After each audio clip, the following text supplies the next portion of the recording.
మహోన్నత భారతదేశానికి యుగ పురుషుడిగా వికసిత్ భారత్ మహాసంకల్పానికి దూరదృష్టి గల రూపకర్తగా ధర్మాన్ని, భారతీయ శాశ్వత నాగరికత విలువలను పరిరక్షించడంలో ఆచంచల నిబద్ధతను కనపరుస్తూ తన దూరదృష్టి గల నాయకత్వంలో 140 కోట్ల భారతీయుల ఆశయాలకు నూతన స్ఫూర్తినిచ్చి దేశాన్ని అపూర్వ ప్రగతి పథంలో వేగంగా ముందుకు నడిపిస్తూ ఆత్మనిర్భరత స్ఫూర్తిని, జాతి గొప్పతనాన్ని మరింత బలోపేతం చేసి ప్రపంచ వేదికపై భారతదేశాన్ని ఆత్మవిశ్వాసంతో కూడిన గౌరవప్రదమైన స్థానం నిలబెట్టిన మన గౌరవ ప్రధానమంత్రి శ్రీ నరేంద్ర మోదీ గారికి మన రాష్ట్ర ప్రజలందరి తరపున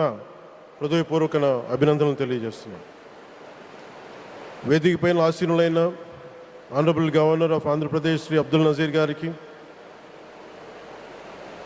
విజనరీ లీడర్ శ్రీ గౌరవ ముఖ్యమంత్రి శ్రీ నారా చంద్రబాబు నాయుడు గారికి, honourable union minister civil aviation Kinjarapu Rammohan Naidu గారికి, honourable governor of Goa Shri Pusapati Ashok Gajapati Raju గారికి, గౌరవ కేంద్ర మంత్రి వర్యులందరికీ,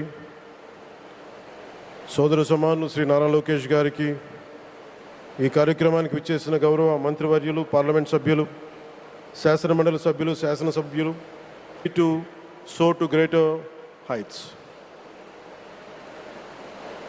ఈరోజు మన గౌరవ ప్రధానమంత్రి శ్రీ నరేంద్ర మోదీ గారి చేతుల మీదుగా అల్లూరి సీతారామరాజు అంతర్జాతీయ విమానాశ్రయానికి జాతికి దీనిని అంకితం చేయటం ఆంధ్రప్రదేశ్ అభివృద్ధి ప్రస్థానంలో ఒక నూతన అధ్యాయానికి నాంది పలుకుతుంది.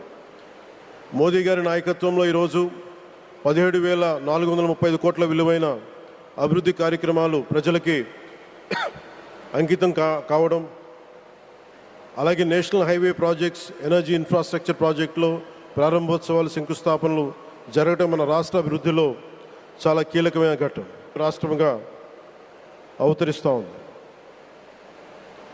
ప్రత్యేకించి ఈ విమానాశ్రయానికి అల్లూరి సీతారామరాజు గారి పేరు పెట్టడం ఆ మహావీరుడికి నివాళి మాత్రమే కాదు, ఆయన ఆశయాలను, ఆయన స్ఫూర్తిని భావితరాలకు అందించే చాలా చాలా గొప్ప నిర్ణయం. జి మల్లికార్జునరావు గారు, జిఎంఆర్ అందరూ ప్రేమగా పిలుచుకున్న జిఎంఆర్ గారు, వారు దీన్ని కట్టడం శ్రీకాకుళం జిల్లా నుంచి వచ్చి, రాజాం నుంచి వచ్చి శ్రీకాకుళం వెనుకబాటుతనానికి ఆయన కృషిని ట్రస్టుల ద్వారా అందిస్తూ ఆయన నేతృత్వంలో, ఆయన నాయకత్వంలో ఎయిర్పోర్ట్ నిర్మించడం మనందరికీ చాలా చాలా గర్వకారణం. ఈ సందర్భంగా మనందరం ఒక నిర్ణయం తీసుకోవాలి. పండ్లున్న చెట్టుకే రాళ్ళు వేస్తారంటారు. కష్టపడే కుటుంబ సభ్యుడు, తండ్రి కావచ్చు, పెద్ద కొడుకు కావచ్చు, అందరూ అతని మీద పడతారు. నువ్వు ఎక్కువ కష్టపడు, ఎక్కువ తిట్లు తింటావు. అలాంటిది మనం ఎలాంటి పరిస్థితుల నుంచి వచ్చాం? భారతదేశం ఒక పరిస్థితిలో బంగారాన్ని కూడా తాకట్టు పెట్టుకునే పరిస్థితి వచ్చింది. అలాంటి పరిస్థితుల నుంచి దశాబ్దం పైనుంచి మూడోసారి ప్రధానమంత్రిగా ఆయన ఈ రోజున మన దేశాన్ని నడిపిస్తూ ఉన్నారు. అలాంటి ప్రధానమంత్రిని చాలామంది ఆయన మీద మాటలంటూ ఉంటే, ఆయన్ని అనకూడని మాటలంటూ ఉంటే నా గుండె కదిలించేసింది, నా కన్నీళ్ళు వచ్చినాయి. ప్రధానికి సెలవు తీసుకోకుండా పనిచేస్తున్న ఈ దేశ ప్రధానికి మనం ఇవ్వగలిగేది, మీరు మా కోసం ఎంత కష్టపడ్డారు, మీరు మా కోసం నిరంతరం ఎంత శ్రమ తీసుకున్నారని చెప్పడమే మనందరి కర్తవ్యం. అలాంటి గౌరవ ప్రధానమంత్రి గారికి మనస్ఫూర్తిగా మీరు అనుకున్నంత కాలం అధికారం మీరు వద్దంటే వదలాలి, కానీ అధికారం మీ చేతుల్లోనే ఉంటుంది. దానికి మేమందరం నిరంతర కృషి చేస్తామని తెలియజేసుకుంటూ, భారతమాత ముద్దు బిడ్డ మన ప్రధానమంత్రి నరేంద్ర మోదీ గారికి ఆయనకి ఇవ్వగలిగేది భారత్ మాతకి జయజయలు చెప్పుకుంటూ సెలవు తీసుకున్నాను. భారత్ మాతాకి.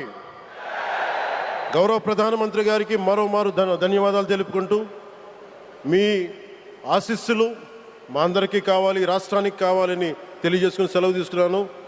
జై భారత్ అండ్ జై హింద్.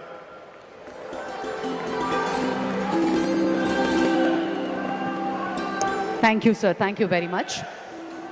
దూరదృష్టి, మౌలిక వసతుల అభివృద్ధి, పెట్టుబడుల ఆకర్షణ, ఈ 3 అంశాల చుట్టూనే వారి దృక్పథం దృఢంగా సాగుతోంది. ఆంధ్రప్రదేశ్ దేశంలోనే